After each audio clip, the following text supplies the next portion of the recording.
ओम शांति। आज दिनांक 1 मई 2022। अव्यक्त बाप दादा ने रिवाइज कोर्स 13 दिसंबर 1990 की अव्यक्त वाणी में हम बच्चों को जो वरदान दिया, वरदान का मनन कर उसका स्वरूप बनेंगे। बाप दादा वरदान में बोले, यथार्थ याद द्वारा सर्व शक्ति संपन्न बनने वाले सदा शस्त्रधारी कर्मयोगी भव। आज बाबा हम बच्चों को सदा शस्त्रधारी कर्मयोगी भव का वरदान दे रहे हैं। वरदान में बाप दादा कह रहे हैं, यथार्थ याद द्वारा सर्व शक्ति संपन्न बनने वाले सदा शस्त्रधारी कर्मयोगी भव। डिटेल में बाप दादा बोले, यथार्थ याद का अर्थ है सर्व शक्तियों से सदा संपन्न रहना। परिस्थिति रूपी दुश्मन आए और शस्त्र काम में नहीं आए तो शस्त्रधारी नहीं कहा जाएगा। हर कर्म में याद हो तब सफलता होगी। अर्थात आज बाप दादा हम बच्चों को सफलता प्राप्त करने की युक्ति बताते कि सदा निरंतर याद में रहो। याद में रहोगे तो सर्वशक्तिमान पिता की शक्तियां तुम्हारे साथ रहेंगी।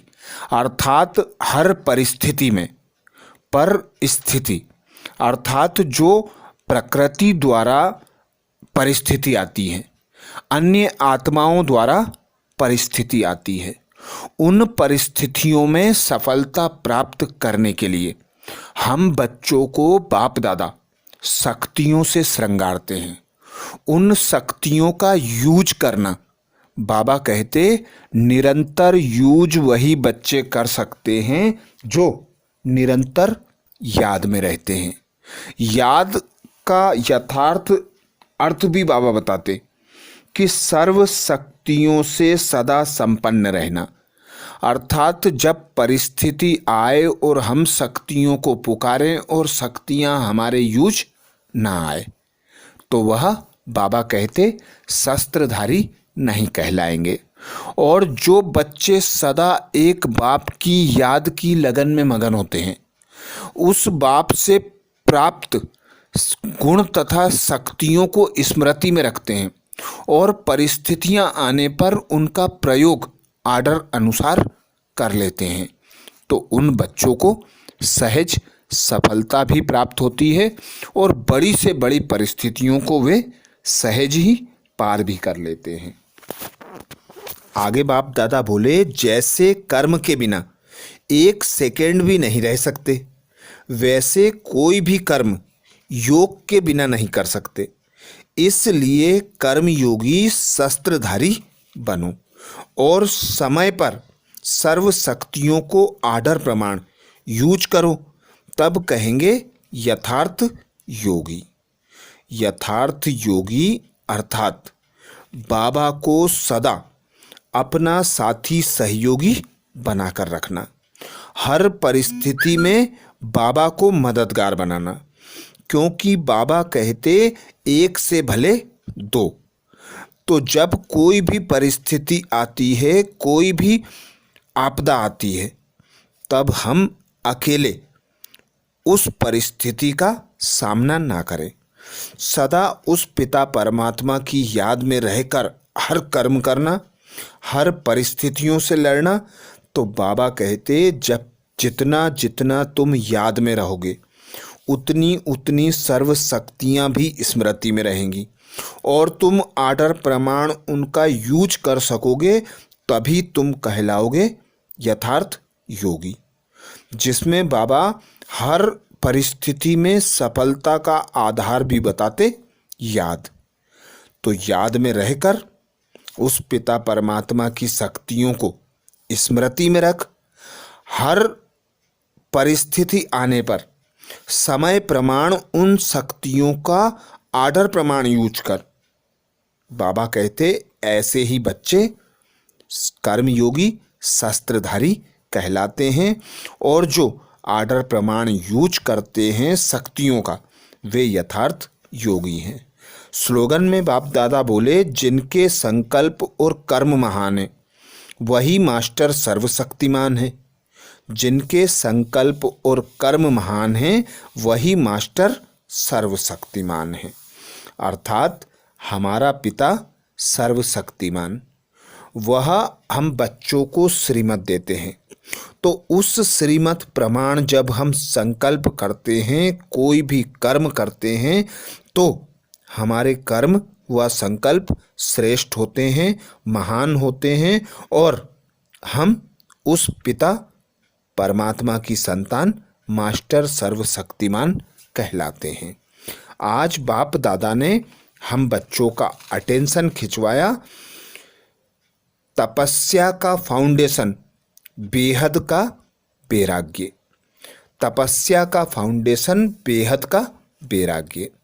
आज बाप दादा स्नेह के पुष्प बच्चों को देख रहे हैं। सभी के मुख से स्नेह के साज सुन रहे हैं। अर्थात एक ही गीत सुनाई देता है, मेरा बाबा। तो बाबा जो हम बच्चों को सेवा के प्रोग्राम देते हैं, जिसके लिए बाबा कहते बच्चे एक प्रकार तो प्रोग्राम प्रमाण कार्य करना अर्थात सेवा करना, दूसरे बच्चे देखे उमंग उत्साह में रहकर करना। तो बाबा कहते अपने से पूछो कि मैं किस प्रमाण सेवा करता हूँ। समय की परिस्थिति के प्रमाण, स्व की उन्नति के प्रमाण, सेवा की तीव्र गति के प्रमाण, बाप दादा के स्नेह का रिटर्न देने के प्रमाण। क्योंकि बाबा कहते तपस्या अति आवश्यक है। प्यार करना सहज है, पर सभी प्यार तो सहज कर लेते हैं, पर प्यार और करना अलग अलग बातें हैं। अर्थात स्नेह तो सभी करते हैं और सभी नंबर 1 करना चाहते हैं, लेकिन बाबा कहते कि चाहना और करना इसमें बच्चे नंबरवार हो जाते हैं। तो बाबा कहते जो बच्चे जितने न्यारे और प्यारे रहते हैं, जितना किनारा छोड़ते जाते हैं, वे बच्चे बेहद के बैरागी अर्थात वे तपस्या करने वाले बच्चे होते हैं। और तपस्या प्रमाण जो बच्चे कार्य करते हैं, वे बच्चे सफलता को प्राप्त करते हैं। तपस्या अर्थात एक का बनना। बाबा कहते तपस्या अर्थात एक का बनना, इकोनॉमी बनना, एक बल एक भरोसे के आधार पर रहना, सदा निश्चय बुद्धि होकर रहना, इकोनॉमी से चलना। तो एक शब्द बाप दादा को अति प्यारा है। बाप दादा सदा कहते एक शब्द में टिक जाओ। तो जो बच्चे एक शब्द में टिक जाते हैं, वे बाबा के समान और समीप आने का तीव्र पुरुषार्थ कर सकते हैं। बच्चे तपस्या तो करते हैं, पर 2 प्रकार से। एक है मोहब्बत से करना और एक है मजबूरी से करना। तो बाबा कहते जो बच्चे मोहब्बत से करते हैं वे अविनाशी प्राप्ति करते हैं, और जो बच्चे मजबूरी से करते हैं उन्हें क्रॉस करना पड़ता है, अर्थात क्रॉस पर चढ़ना पड़ता है। उन्हें मेहनत अनुभव होती है। जो बच्चे मोहब्बत से करते हैं वे बाबा को साथी बनाकर, सहयोगी बनाकर मेहनत को भी सहज बना लेते हैं। तो आज बाप दादा ने हम बच्चों को तपस्या का फाउंडेशन बेहद का वैराग्य बताया। जितना जितना जो बच्चे एक बाप के प्यारे बनते हैं और इस दुनिया से, इस विनाशी सुख सुविधा के साधनों से जितना जितना न्यारे बनते हैं, वे तपस्या प्रमाण बेहद के बैरागी कहलाते हैं। तो ये थे बाप दादा के महावाक्य। अच्छा, ओम शांति।